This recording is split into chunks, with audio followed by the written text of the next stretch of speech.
If a solution cannot clearly articulate any improved decision making in the last mile, especially under the real world constraints, it's likely to add more complexity, not value.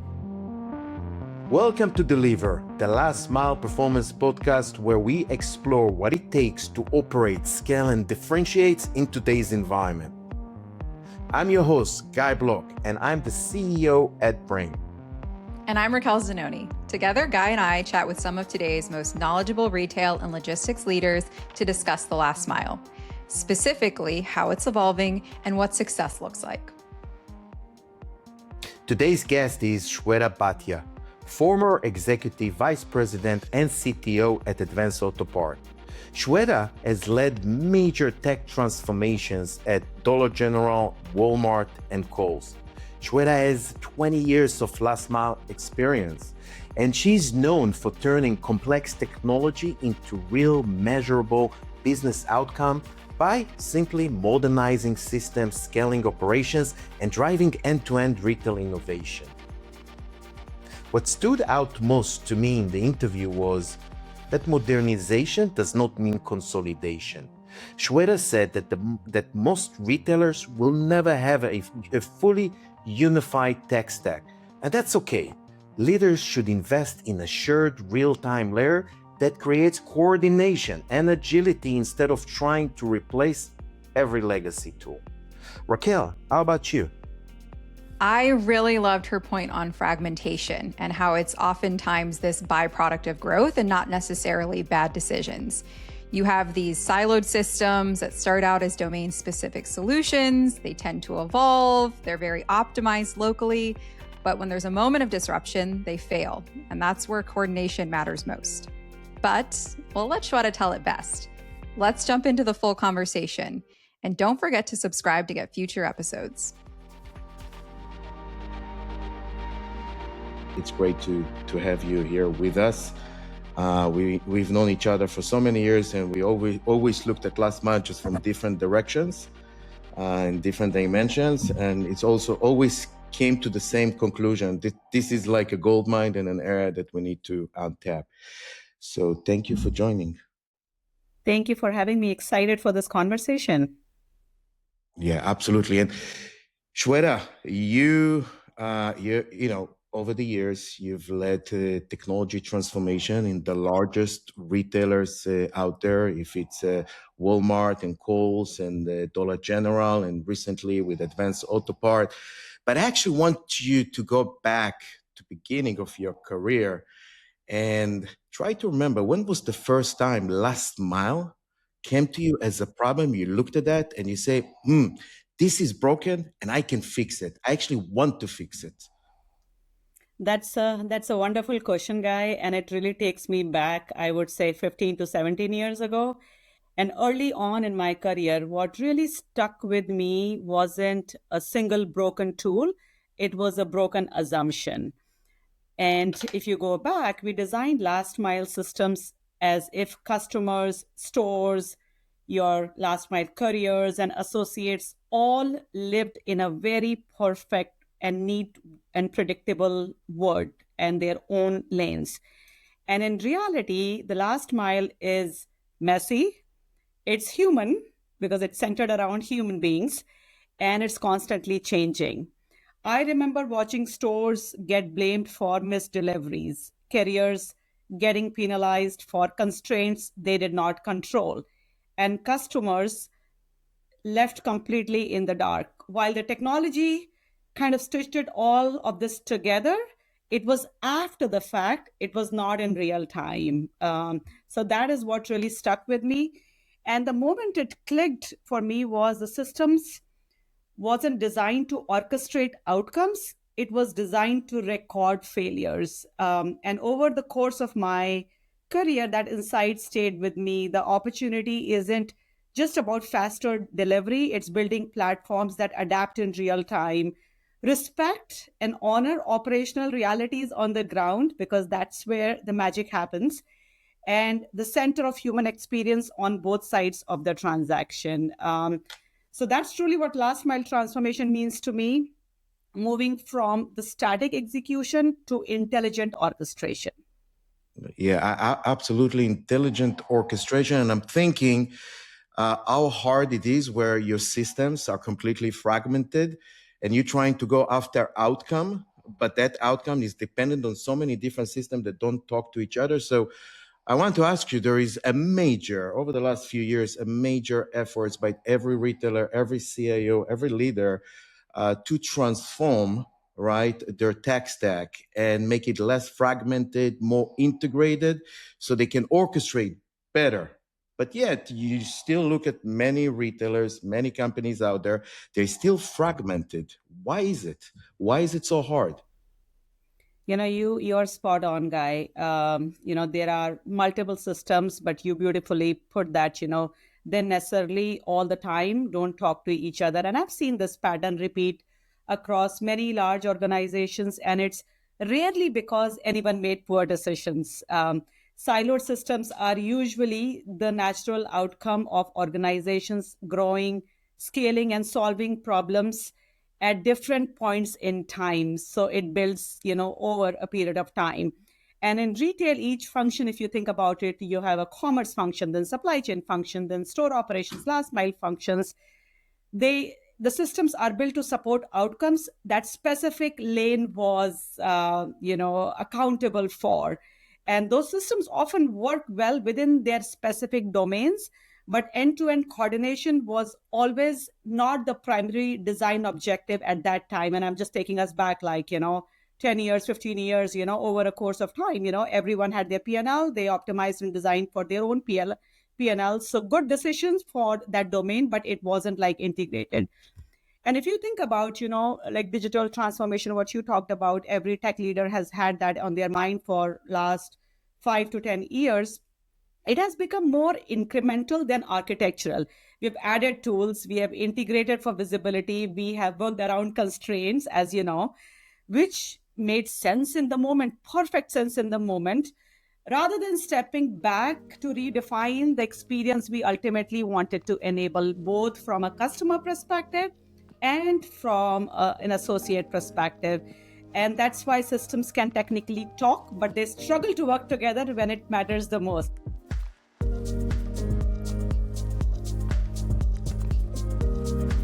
Shweta, from your experience leading large-scale technology transformation projects in really large companies, how can companies identify when system complexity starts holding them back and not giving them the impact they want?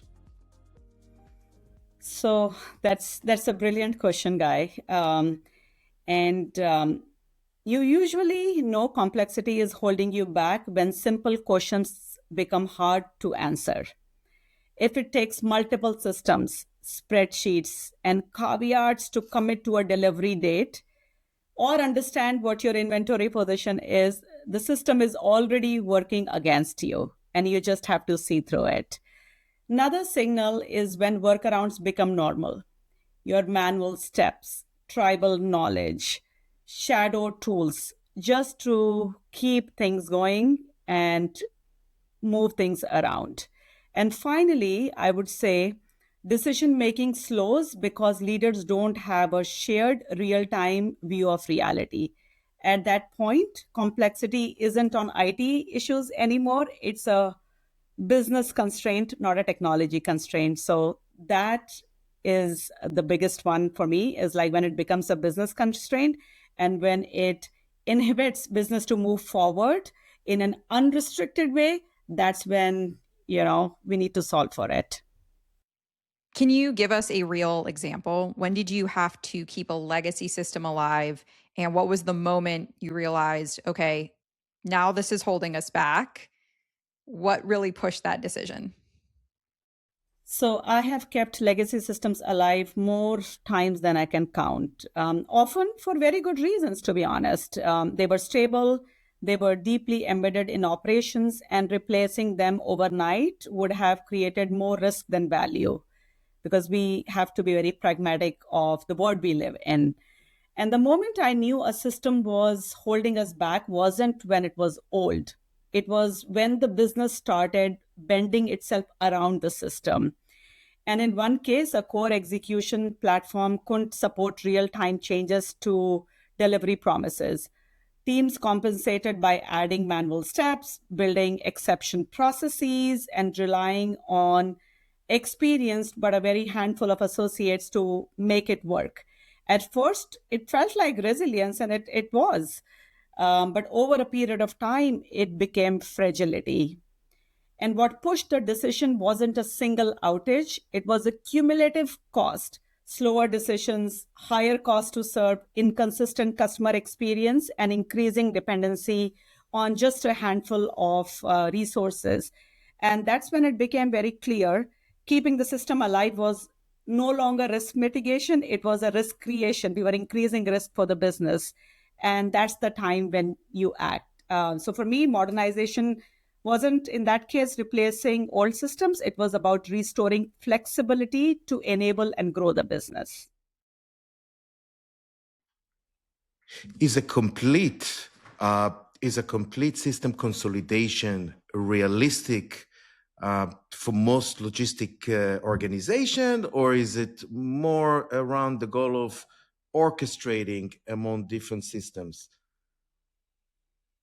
I don't think complete system consolidation is realistic for most organizations, and I don't think it should be a goal. In large logistics environments, systems exist for good reasons. They have been built over time to handle scale, complexity, and very real operational constraint. And forcing everything into one single platform probably creates more disruption than progress, given the period we are talking about. And what's far more effective is smarter orchestration, letting systems do what they're good at while creating a shared real time layer that aligns decisions across all of them. So, when that's done well, leaders don't have to choose between stability and agility. You preserve what works, reduce unnecessary complexity, and give the organization ability to respond as conditions change, as your business change, because we live in a world where every day there is a new NVIDIA chip that's being launched, right? You think about it. So, that's what these systems and these platforms need to provide, that agility to the organization. So for me, that balance becomes very important. Continuity with adaptability is where real transformation happens.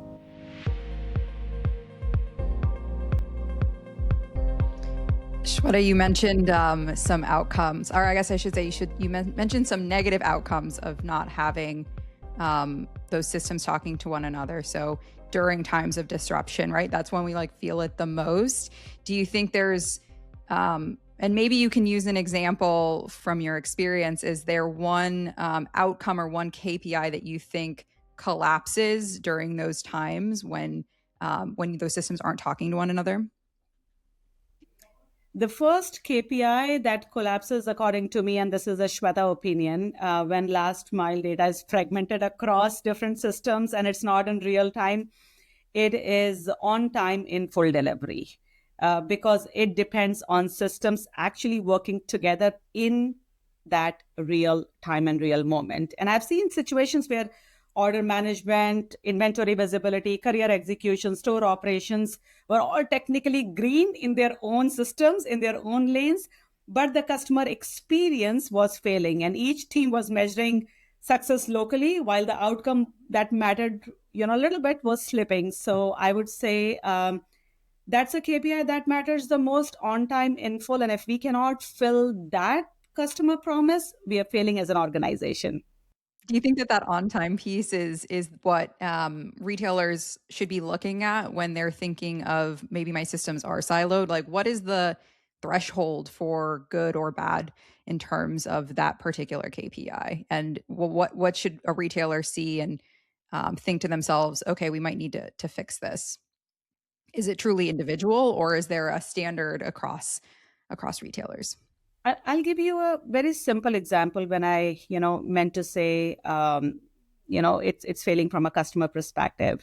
In one case, and it just dawned on me now that years ago, the demand spiked unexpectedly, and just as carrier capacity tightened, right? So you have more demand, but then your carrier capacity is a little bit less, right? Inventory looked available, orders were released, stores were staffed. So think about like all these different lanes were just perfect, but then career capacity was little tightened. And the last mile execution couldn't adjust because the systems were not sharing that constraint in real time. So all those other lanes were working, but then this one lane was had a constraint and it was not sharing, so customers received inaccurate delivery promises. Stores absorbed the fallout, right? Because at the end of the day, right, I mean, they get kind of penalized for missing the deliveries. And the cost of, sir, you think about now the true, from a CFO perspective, the P&L perspective, the cost to serve from a supply chain and finance, spiked up. So that's, just, in addition to what I said, I also wanted to share that, this little example to kind of bring it to life for us. It's interesting, Shweta, because as I'm hearing you, and from the perspective of a technology leader, what you're saying is that first of all, the world is fragmented. It's a fact. We are surrounded by fragmented supply chain that eventually last mile is dependent on it. Yes, there is always the aspiration to consolidate, to bring things, bring the systems more together and more aligned, so you can better orchestrate that. But as a CEO that sits between those two dimensions, what is the right thing in your mind to do? Is it really to go and consolidate, bring it all together, or is it more around orchestrating among different systems, different microservices in the last mile? It is never about consolidation to me.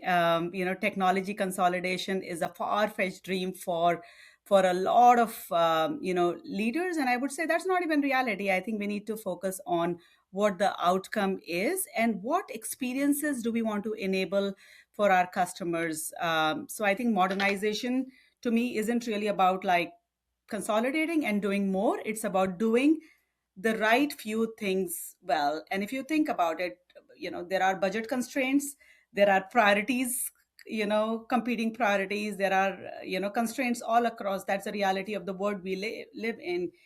And um, and and with that in lens, consolidation never becomes a priority. It is orchestrating what you have and enabling and adding on more capabilities that you don't have, to make sure that that fabric in the organization is anchored towards the customer outcome, what experience you want the customer to enable, and then how do you want your own stores associate experience to enable the customer experience. Because the customer experience will never be better than the store experience, because your stores actually enable the customer experience.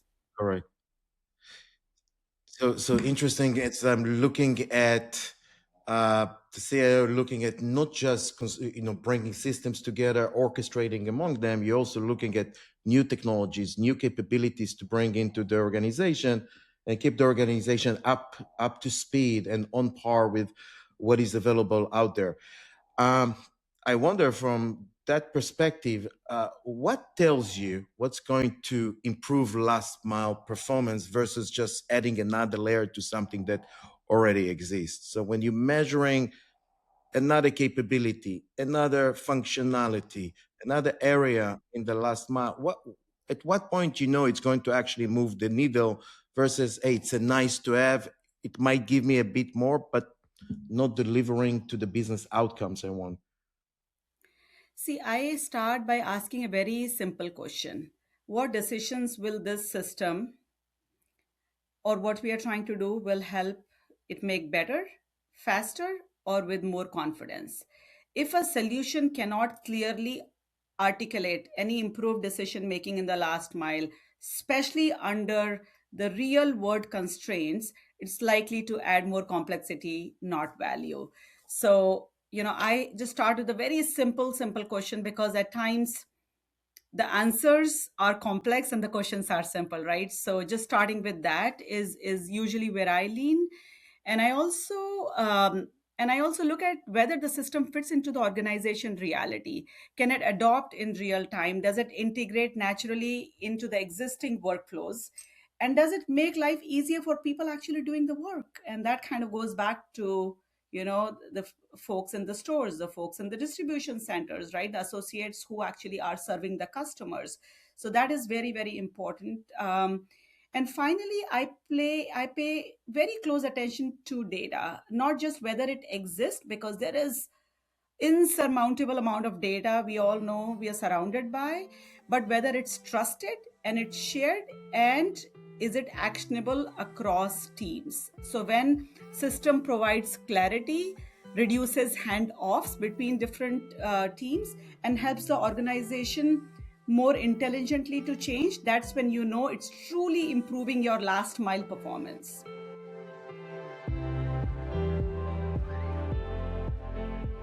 Shweta, you mentioned sort of 3 outcomes to pay attention to. I think they were making things better, faster, or giving people more confidence in what they do or making it easier for them to do their work. Can you give us an example of what that means? I don't think I've ever heard it phrased quite like that, more confidence in how you do your work.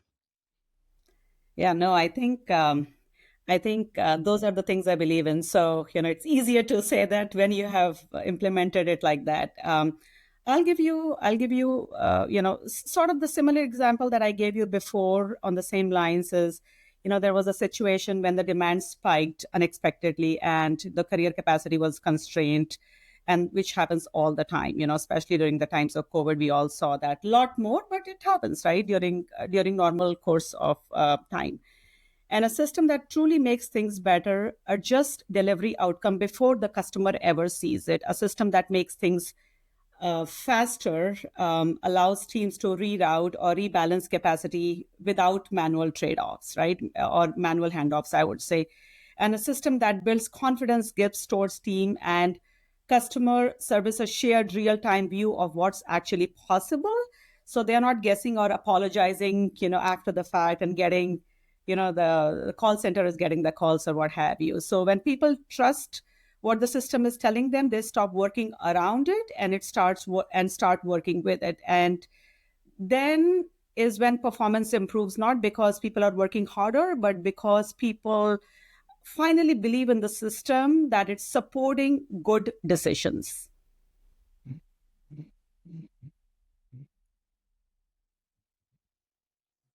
I like that idea of trusting the system or finding a system that your associates, whether they're in the store or operationally on the back end, that they can start to trust. I think one thing that we see, just to pivot a little bit, when it comes to like trusting a system and finding the right one, many organizations don't really know where to start, right? They have a lot of internal dialogues. Should we go out to the market and find a system? Should we build something ourselves? How often have you been in that decision, making scenario of build versus buy? And did you ever, how often do you go the build right? Often do you go to the buy route? Excuse me. And was there ever a time that you thought I'd go back and make a different decision? So it's a very classic retail and technology leadership problem, and I have been in that debate many, many times. And it's rarely about the capability alone; it's about the focus to me.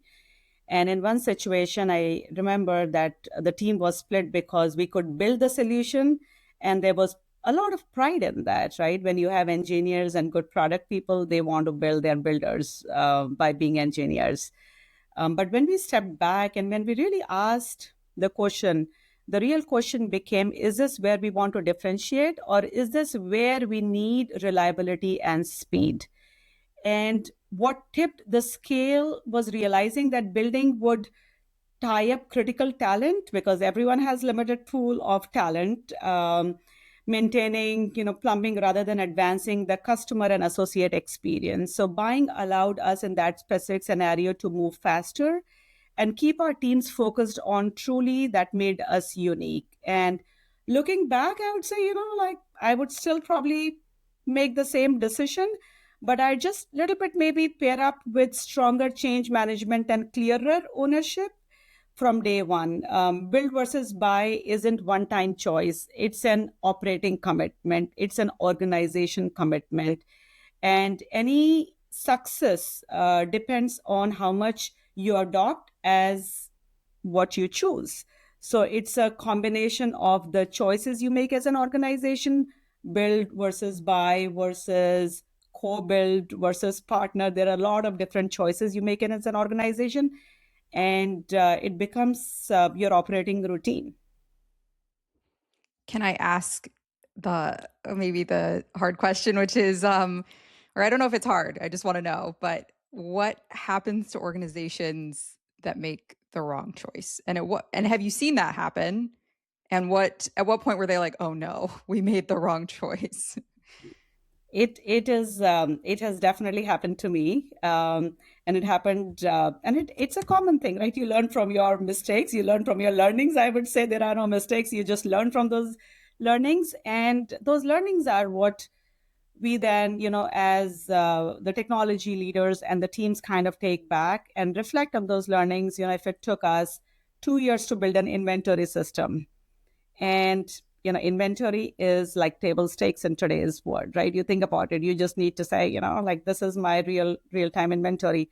As an organization, do you have the capacity? Is that a priority? Is that what you want to be differentiated, with? Or you want to take a platform and you want to integrate and do intelligent, integration and, orchestration, and then, you have real time inventory across your different systems. So it's a choice every organization makes, and I don't know if it's like a good or a bad choice. Like, there are things that are like, yep, we'll never do this, we'll never build an ERP, right? There are organizations that do really well, we'll just take them. And there are things that, every organization might choose a little bit different decision based on their strategy, their operating principles, and can they support this, can they put resources in it, not just today but in the future as well, to support and maintain and upkeep that system. So we made a decision to buy, right? Because of speed, because of innovation, because of something interesting you say to us, which is confidence. But to Shweta, we know that it's not just about the technology, and we know it's about people, and it's about adoption, and it's about moving to scale an entire organization. And I wonder, in your experience, what were the hardest change leadership challenges that you had to deal with, and how did you address it? See, to me, the hardest leadership uh, challenge is rarely about technology, guy, to be very honest. And it is the adoption of the technology, no matter how smart and how good that technology is. It is the uncertainty that creates for people, and that to me is the biggest challenge. And the biggest leadership challenge I've faced personally is trust. When systems change, people worry about losing control. They worry about losing relevance or ability to do their jobs well. And if leaders don't acknowledge that openly, resistance shows up in different ways, in subtle ways at times, in spoken ways, in unspoken ways, workarounds, and quiet disengagements. Silence is never a good thing. I always believe that, when you are open as an organization, when you're talking about, the problems and the challenges in a very constructive way, that's when true transformation happens, because people are the asset to any organization. And what's worked for me is leading with transparency and respect, being clear about why we are changing, what will be different, and just as importantly, what won't change and what won't be different. What we do is very important, but what we are not going to do is equally important as well. And I spend a lot of time listening to teams closest to work and incorporating their feedback early on, not after the decisions are logged. I also have learned that adoption accelerates when you invest in capability, not just training. When people feel supported, confident, and part of the situation, they moved from being compliant, I've got to use the system, to I own the system and I own the outcome of the system. And at scale, transformation only sticks when people believe the change is happening with them, not to them. Shweta, you mentioned the resistance and how that shows up in maybe big ways or in small ways. Do you have an example of what you mean by that? I thought that was an interesting phrase that you used. You know, you there are there are many, when you do a large transformation, people, process, technology, there are three elements that are a part of any transformation. And to me, people is the most important part. Human is the most important part of any transformation.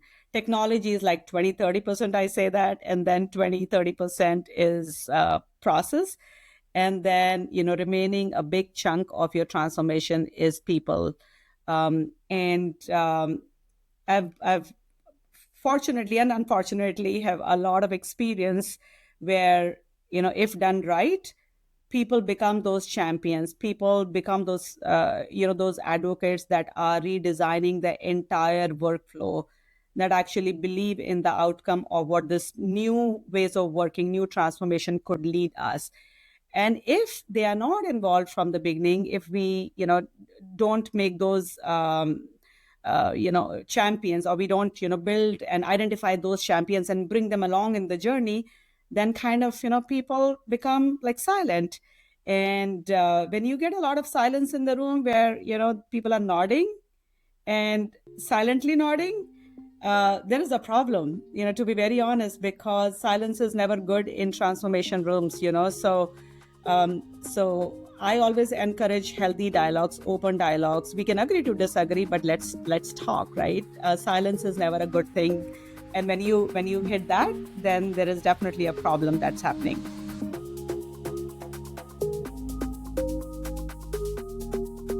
Shweta, what are you most excited about last mile today?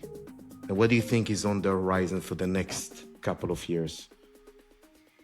See, what really excites me about last mile right now is the shift from optimization to intelligence. For a very long time, we focused on making individual steps faster, cost effective, cheaper, what have you. What's really changing is our ability to sense what's happening in real time and adjust before customers or teams feel the impact. And that's like going to be a big shift. And what's on the horizon and what I'm most encouraged by, I would say, is technology finally supporting better decision making for people on the ground. Systems just don't automate tasks, but helps team understand trade-offs, responds to constraints, and act with confidence when conditions change. And when that happens, last mile stops being reactive; it becomes more adaptive. And that's when you see improvements, just not in cost, but in speed, and most importantly, in trust for customers and for the teams that are doing the work every single day. Yeah, what a complex world, Shweta. Last mile, it's in the end of the day, we make a promise to a customer, and then we deliver that promise on time. That's what the customer sees, two touch points. But behind that, such a complex world and systems and fragmented environments to bring them together. This is a fascinating podcast and a fascinating episode, but it's coming to the end, and that was a lot of fun, Shweta. And we need to ask you, I must ask you one more question just to wrap up. Um, hey, you have so much experience, and we all know retailers and logistics players, they all understand last mile, same day, next day becomes material, fundamental to compete in the world of e-commerce. Everyone is playing up their game. Everyone is stepping up their plans for the year. What is your advice? What is this unique special advice for leaders to focus on over the next couple of years? Last mile is where rubber meets the road in every sense in today's world. My advice would be, don't treat the last mile as a cost problem to manage, treat it as a trust problem to solve. Every delivery promise is a moment of truth for your customer and for your teams. When systems, data, and decisions aren't aligned, that trust erodes very quickly and very quietly. And you might not know about that until it's too late. And the leaders who get this right focus less on optimizing individual steps and more on orchestrating the entire experience so the organizations can adopt in real time and keep that end customer promise intact. So when you design around the last mile around trust, everything else, speed, cost, and scale follows.